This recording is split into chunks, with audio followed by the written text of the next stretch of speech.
Hello everyone, welcome to UPSC mentors. And आज हम discuss करने वाले हैं disqualifications of MP as per constitution and representations of people's act.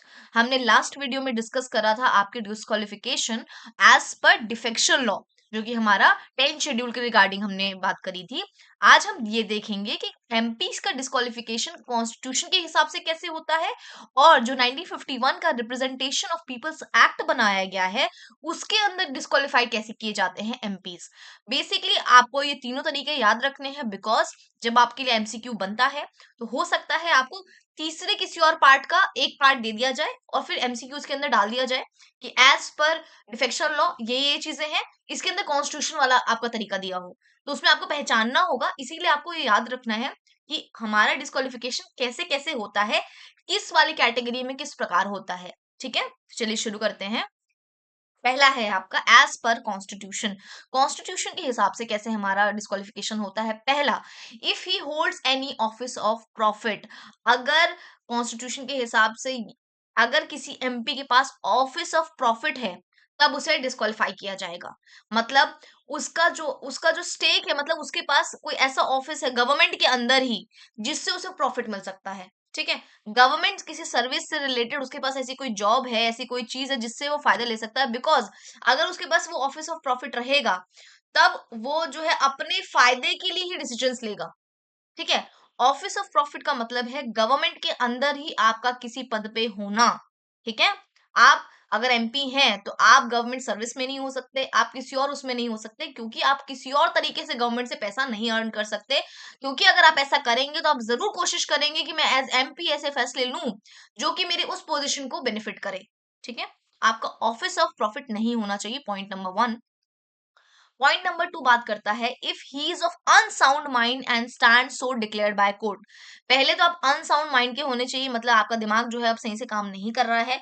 और सिर्फ यही काफी नहीं है, कोई भी किसी को अनसाउंड माइंड डिक्लेयर कर सकता है, कोई भी किसी को पागल बोल सकता है। ठीक है, पर कोर्ट के द्वारा प्रॉपर मेडिकल बोर्ड से पूरा निर्वासित करके, मेडिकल बोर्ड से पूरा चेक करा के और उसकी रिपोर्ट के तहत कोर्ट ही आपको डिक्लेयर करती है कि आप अनसाउंड माइंड के हैं, तब आप एमपी की सीट अपनी खो देंगे।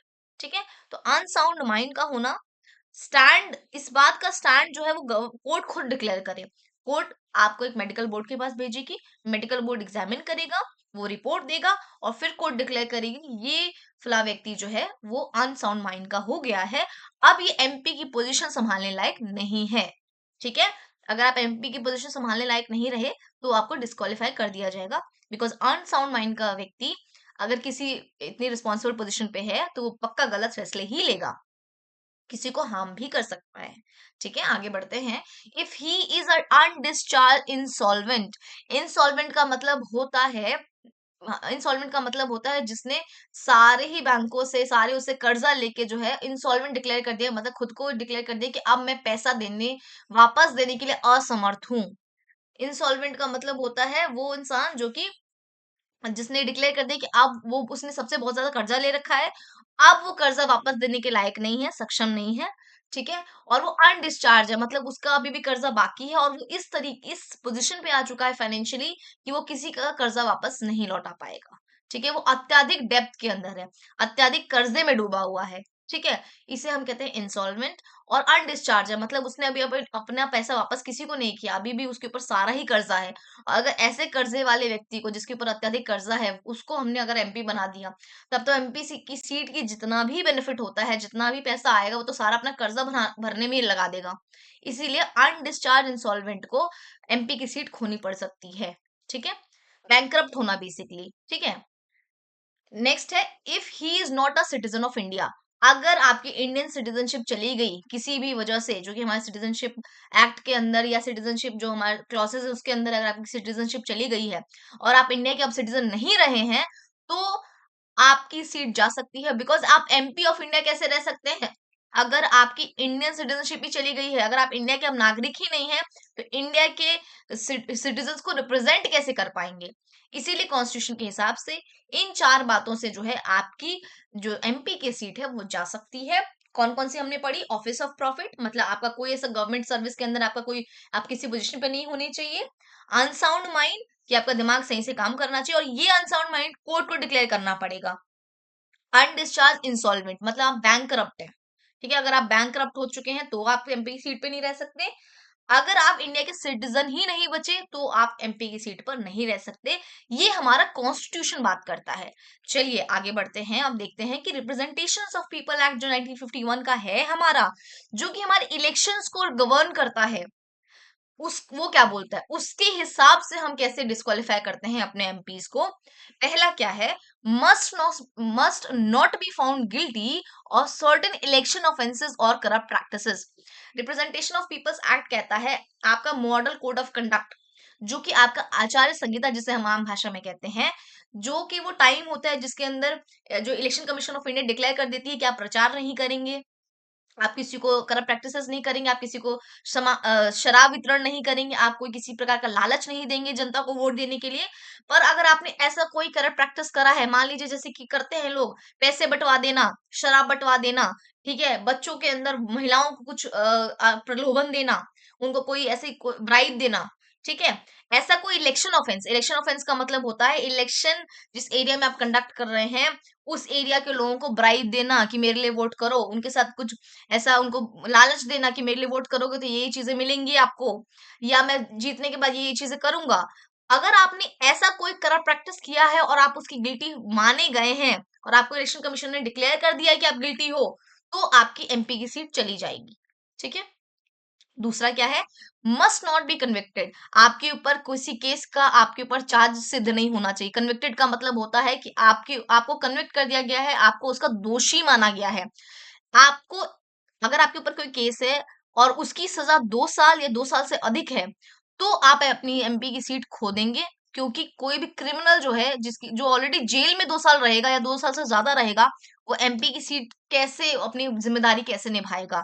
इसीलिए अगर आपके ऊपर कन्विक्शन हो गया है, मतलब आपको दोषी ठहराया गया है 2 साल या 2 साल से अधिक के किसी क्राइम के अंदर, तब आपकी एमपी की सीट चली जाएगी as per representation of people's act. ठीक है, इसके अलावा अगर आप इलेक्शन का अकाउंट देने में असमर्थ रहे हैं, आप फेल हो गए हैं, इलेक्शन कमीशन जब इलेक्शन करवाती है तो हर एक एमपी को नॉमिनेशन के टाइम पे अपना हर खाता देना पड़ता है। मेरी प्रॉपर्टीज कहाँ है, मैं क्या करता हूँ, मेरा क्या सोर्स ऑफ इनकम है, मैं कहाँ कहाँ से पैसा कमाता हूँ, मैं कहाँ कहाँ पैसा खर्चा करता हूँ, मतलब ये सारी चीजें आप इंफॉर्मेशन देते हैं इसके अंदर। और अगर आपने ये देने में कुछ गड़बड़ी करी है, ठीक है, एफिडेविट पे देना होता है, अगर आपने ऐसे कुछ भी गड़बड़ी करी है और आपने अकाउंट सही से नहीं दिया है या अकाउंट दिया ही नहीं है, तो आपकी एमपी की सीट चली जाएगी, क्योंकि आपका इलेक्शन का जो नॉमिनेशन है वो ही कैंसिल हो जाएगा, तो आपकी सीट ही चली जाएगी जिस सीट पे आप लड़ रहे थे। ठीक है, next, must not have any interest in government contracts, works और सर्विसेज। गवर्नमेंट के किसी टेंडर में, किसी भी विभाग के किसी भी चीज में आपका डायरेक्ट इंटरेस्ट नहीं होना चाहिए। वैसे तो हमारे देश में इनडायरेक्टली लोग बीवी के नाम पे, बच्चों के नाम पे, किसी किसी के नाम पे चीजें करवा लेते हैं, पर ऐसा नहीं होना चाहिए कि आप जो है एमपी हैं और किसी विभाग के मंत्री हैं और आप जो टेंडर है सारे अपने घर वालों को ही दे रहे हैं। गवर्नमेंट कॉन्ट्रैक्ट में किसी वर्क या सर्विस में आपका इंटरेस्ट नहीं होना चाहिए, पता चला कि आप उसका सारा पैसा खुद ही खा रहे हैं। ठीक है, खुद ही फैमिली वालों को टेंडर्स दिलवा के सारा पैसा खा ले रहे हैं। ठीक है, तो आपको ऐसा नहीं करना चाहिए। अगर आप इसके दोषी पाए जाते हैं कि आप किसी भी तरीके से गवर्नमेंट कॉन्ट्रैक्ट में, गवर्नमेंट की किसी सर्विस में इन्वॉल्व है, आपकी एमपी की सीट चली जाएगी। नेक्स्ट है, मस्ट नॉट बी डायरेक्टर और managing agent in corporation government has at least 25% share. आपको ऐसे किसी कॉर्पोरेशन का, किसी भी कॉर्पोरेशन का आपको एजेंट नहीं होना है, मैनेजिंग एजेंट, एमडी नहीं होना चाहिए, डायरेक्टर नहीं होना चाहिए, जिसके अंदर गवर्नमेंट का ही 25% का शेयर है। क्योंकि अगर आपका गवर्नमेंट का 25% का शेयर है और आप उसके डायरेक्टर हैं, तो आप सारे ही ऐसे फैसले लेंगे जिससे उस कॉर्पोरेशन को फायदा हो, इन टर्न आपके पास एक्स्ट्रा पैसा आए। ठीक है, तो गवर्नमेंट का जहां 25% का शेयर होगा जिस कंपनी में, उसके आप डायरेक्टर नहीं बन सकते, उसके आप एमडी नहीं बन सकते। अगर आपने ऐसा किया, आपकी एमपी की सीट चली गई। नेक्स्ट है, dismissed from government service for corruption. आप जो है एमपी की सीट नहीं रख सकते अगर आपको गवर्नमेंट ने करप्शन की वजह से किसी गवर्नमेंट सर्विस से निष्कासित किया है, गवर्नमेंट ने आपको डिसमिस किया है, टर्मिनेट किया है, इसलिए क्योंकि आप करप्शन करते थे और आप किसी गवर्नमेंट सर्विस में थे। इसीलिए आपको इन सब बातों का ध्यान रखना पड़ता है as per representation of people act, otherwise आपकी एमपी की सीट जो है वो चली जाएगी। तो ये थी हमारी as per constitution, as per RP हमारी डिस्क्वालिफिकेशन की लिस्ट। आपको ये सब अच्छे से याद करना है, इनके शॉर्ट शॉर्ट एक एक वर्ड बना लीजिए अपनी डायरी के अंदर, जो भी आप नोट्स कॉपी के अंदर। जैसे कि अगर हम कॉन्स्टिट्यूशन की बात करेंगे तो हम एक एक वर्ड लिख ले। पहले office of profit, unsound mind, insolvent discharge, undischarged insolvent और नॉट अ सिटीजन। इन चार वर्ड को लिख लीजिए। अगर आप रिप्रेजेंटेशन ऑफ पीपल की बात करेंगे तो आप एक एक वर्ड लिख लीजिए। Government service corruption, corrupt practice, convicted for 2 years, count of election failed, government contract and 25% MD और डायरेक्टर। तो ये इससे आपको याद रहेगा कि मुझे ये गलती नहीं करनी जब मैं एमसीक्यूज करूंगा। तो थैंक यू सो मच, मिलेंगे हम नेक्स्ट वीडियो में।